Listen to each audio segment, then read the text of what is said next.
Hi, everyone. Judge Andrew Napolitano here for Judging Freedom.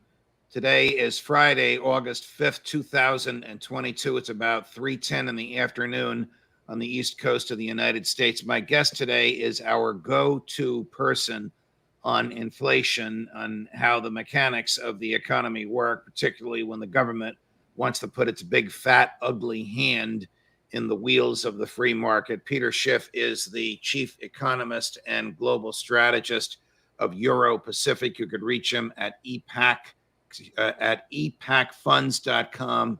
You can also reach him at schiffgold.com. Peter, every time I see you, I think of all the great times we had on Fox News and Fox Business. It's a pleasure. Welcome back. Welcome again to Judging Freedom. Just before we start and get into the nonsense that the government wants to do that it claims will lessen inflation, give us the 1-minute version, the sole cause of inflation. Yes, well, they redefined inflation, much like now they're trying to redefine recession, because the government didn't want the public to know the source of inflation, because all inflation emanates from the government, and of course the central bank being part of the government. But inflation, as you know, is an expansion of the money supply. That's why they use the word inflate, because when you inflate something, it expands. You inflate a balloon with air and it expands. Prices don't expand. They go up, they go down, but they don't expand. What expands is the money supply. What contracts is the money supply. A contraction of the money supply is deflation. But generally, when you expand the money supply and you have more money, each monetary unit has less value, and so you need more of them to buy things. And so inflation generally causes prices to go up. But because a free market is always pushing prices down, sometimes it depends on which factor is greater. You can actually have falling prices and still have inflation, because absent the inflation, prices would have come down even more. Usually what happens is you have an increase in prices, and the increase is not as great because the free market offsets some of it with greater productivity, but the government is still undermining purchasing power. Everybody would be better off if there was no inflation and prices were allowed to be lower, because that would mean people could buy more stuff.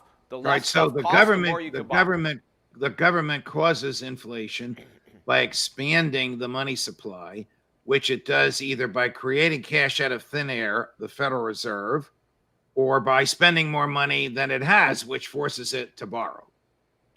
Well, right, but the borrowing doesn't create inflation unless it's financed by the central bank. You know, Correct. If a private actor borrows, you just have crowding out. You get government reducing investment in the economy, which could also push up prices because now you have less supply. But the real danger is when the government borrows money and then the Fed buys the bonds. That's what was going on with QE1, QE2, QE3, QE4. So it's no accident that we're now dealing with the worst price increases in our nation's history, because we just went through the greatest inflationary time period in our nation's history. So now we're going to have to suffer the consequences of that with big increases in prices. They're just getting started. Prices have a long way to go up. So the government thinks that somehow by spending more money that it doesn't have, it will reduce inflation. Isn't the government doing 180 degrees from what it should be doing? It should be spending less. Well, of course, but they never want to spend less. I mean, the government wants to solve every problem by spending more money. And even if the problem is a consequence of spending too much money. You know, the reason that inflation is really just another tax, and that's the way most people should think about it, is that every dime that the government spends needs to be covered some way. And the honest way to cover it is through actual taxation, whether it's an income tax or a sales tax, payroll tax, whatever it is. We have to send our money to the government so the government can spend it. Well, if the government spends money without taking our money, if it just prints money and spends that, it's not like we get all that government for free. No, what happens is when the government creates money and spends the new money, the old money that we own loses value, and so prices go up. And so that increase in price is what we're paying instead of a tax. Somehow, Chuck Schumer and company think that by borrowing and spending, they can reduce inflation. Now, I know the clip we're about to show you will make your blood pressure go up, but I want you to watch both clips and then you tell me what you think. The overwhelming majority of those who have looked at this, Mark Zandi, Republican economist, have said it will reduce inflation, and it's obvious that it will. It's as plain as the nose on your face that this will reduce inflation. Does it lower inflation, and by how much? Final question. We have seen estimates that take inflation down by, I think if you look at Mark Zandi's work, it takes inflation down by about 1/3 of a point, I think. What they're talking about, of course, is the Inflation Destruction Act, or it's got some fancy, absurd name. Like a lot of federal legislation, the act does the opposite of what the name claims it's going to do, like Exactly. the Patriot Act, which is one of the most unpatriotic invasions of privacy in history. This thing is going to cause more inflation. What kind of a nonsensical argument is Schumer making? Yeah, look, it's the Inflation Reduction Act that guarantees more inflation. But what the government is doing is they're taking advantage of the fact that the public is upset about inflation. So by titling the bill the Inflation Reduction Act, nobody wants to vote against it because nobody wants to vote against reducing inflation. You know, it's like they come up with a law, the Tax Simplification Act. Well, who would be against tax simplification? Except those acts always complicate the tax code even further. They never actually, simplify it.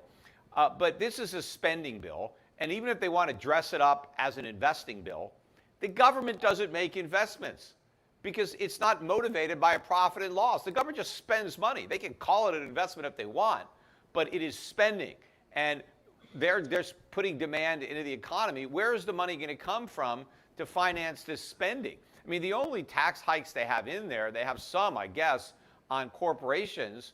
But when you increase tax on corporations, all you do is reduce their capacity to invest and increase supply. You know, if they're going to increase taxes to fight inflation, they got to reduce demand. They got to tax the middle class or the poor. They can't tax corporations because that's going to reduce supply. But the best way to go at it is to cut government spending. But, I mean, they would never even consider doing something like that.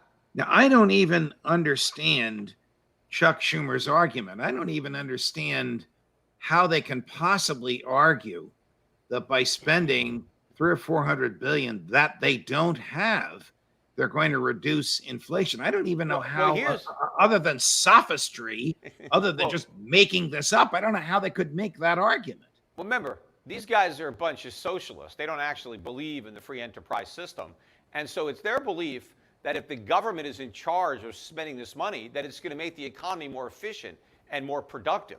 See, they think that they're going to target this. These geniuses in Washington know precisely where this money needs to go.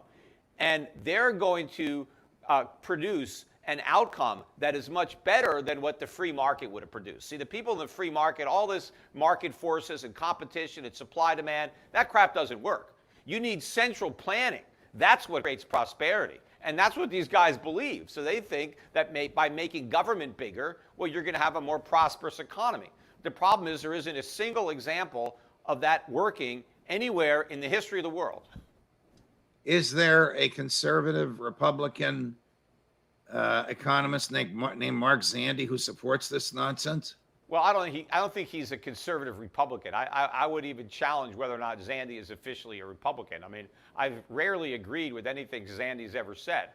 So the fact that they're pointing to Zandi as saying this is a good deal, and I'm sure Zandi was one of the people who was claiming inflation was transitory. So obviously he doesn't know anything about inflation. I think anybody who said inflation was transitory, you know, whatever they say about inflation at this point, you know, should be completely irrelevant. In fact, Zandi was probably saying before he was saying inflation was transitory, he probably says there wasn't any inflation at all. So all the people who support this bill, you know, should be completely disqualified to comment on it. Janet Yellen, who's the Secretary of the Treasury, said inflation was transitory. I think she since has changed their mind, but she pounded the table and insisted on it for a while. And if I'm not mistaken, Jay Powell, chairman of the Federal Reserve Board, said the same thing. Of course, they all say the same thing. That's the script that they all read from. You know, doesn't matter. I mean, you don't know whether they're incompetent or they're just lying. But just like now, they're all saying there's no recession. Meanwhile, now you got this jobs report that came out today, 500 and some odd thousand jobs, unemployment 3.5%, and they're saying, you see, this proves there's no recession. As far as I'm concerned, these jobs help validate the recession because all these jobs are part-time jobs. It was another month that we lost full-time jobs. And the number of people in the workforce went down. Fewer people are working, but there are more jobs. What is that telling you? It means the people who already had jobs got another job. And the fact that all these jobs are part-time jobs proves that they went to people who are already employed. Now, why do people who already have jobs, why are they suddenly needing another job? Because they're not earning enough money because of inflation. Exactly. So many people are forced to get jobs they don't want. And now Biden looks at all these jobs that people would rather not have as the sign of a booming economy. A lot of these jobs are probably people who are no longer retired. What if inflation is so bad and the cost of living goes up so much that kids have to start dropping out of school and go to work because that's the only way their parents can pay the bills? Is Biden going to brag about all the children that are now in the labor force because that's the only way their parents can feed them?